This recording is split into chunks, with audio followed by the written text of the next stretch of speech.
De retour sur le plateau de Tilt, toujours avec Marie et Antoine, nos deux chroniqueurs du jour. Antoine qui est d'ailleurs très fier de vous présenter son dernier Bombers à la mode. Magnifique, non? Je savais il est très beau, je valide. Voilà. Je vous présente Aude Prieur, une auteure de la région.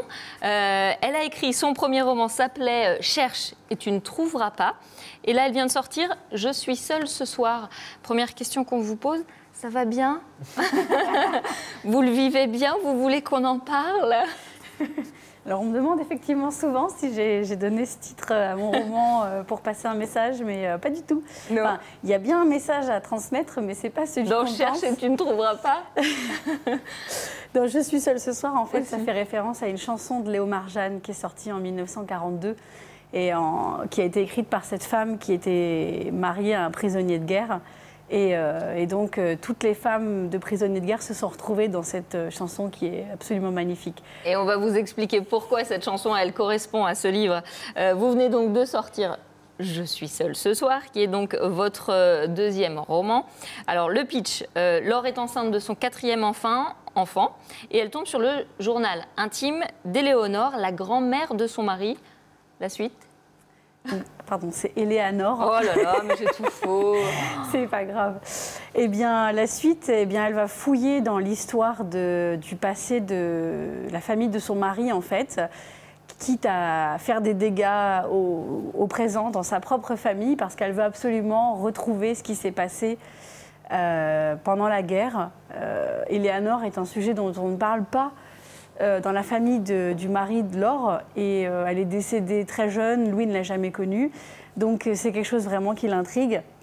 Elle va fouiner, elle va trouver qu'en fait, avant le grand-père de Louis, elle a eu une vie, elle a même eu 2 autres vies, une vie à Tours, où elle avait épousé un homme qui est parti justement à la guerre, qui était prisonnier de guerre, qui s'appelle Luc, et après elle va rencontrer un homme qui s'appelle Israël, qui est de confession juive, et avec qui elle va se lier d'amitié, et elle va être tellement amie avec lui qu'elle va aller jusque dans les camps du Loiret. Elle va le suivre, elle en tant que personnel médical, et elle va passer plus d'1 an dans le camp de Pithiviers avec les internés. C'est l'occasion du coup dans ce roman de découvrir justement les camps du Loiret où des Juifs étaient internés, et des camps aussi d'autres camps en Indre-et-Loire. Comment avez-vous eu connaissance de ces petites histoires, j'allais dire dans la grande histoire de la Seconde Guerre mondiale?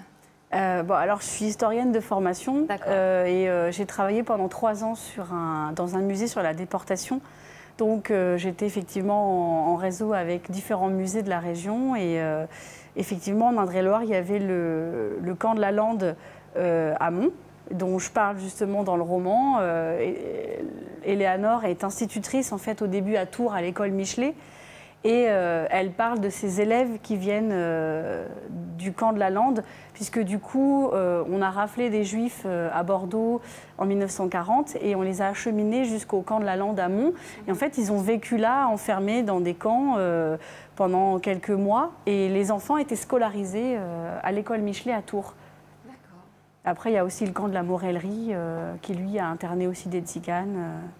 Et puis, on connaît beaucoup plus les camps du Loiret, les camps de Pithiviers, Beaune-la-Rolande, notamment pour avoir accueilli les femmes et les enfants juifs après la rafle du Veldiv.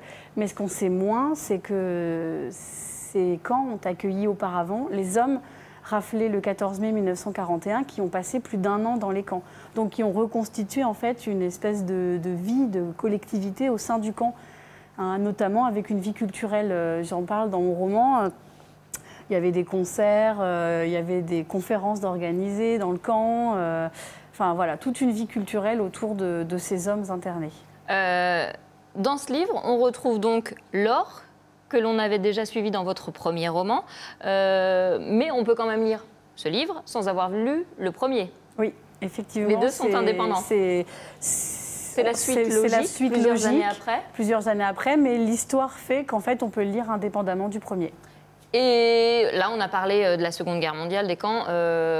C'est en trame de fond, mais c'est quelque chose. C'est un livre qui est dur, ou on peut le lire pour se détendre aussi. Comment vous le décririez? Alors, c'est historique, donc par moments, il y a des passages qui sont assez durs, Mais étant donné que je jongle avec deux époques, on en revient toujours à... Voilà, parfois il y a des dialogues un peu plus légers entre Laure et son ami qui font que le livre se lit. Il y a une dynamique qui fait que c'est pas trop dur, c'est pas un livre qui est plombant, entre guillemets, bien que ça aborde des sujets assez difficiles. Mais comme elle creuse un petit peu dans l'histoire, on découvre aussi des choses de l'histoire qui sont pas toujours...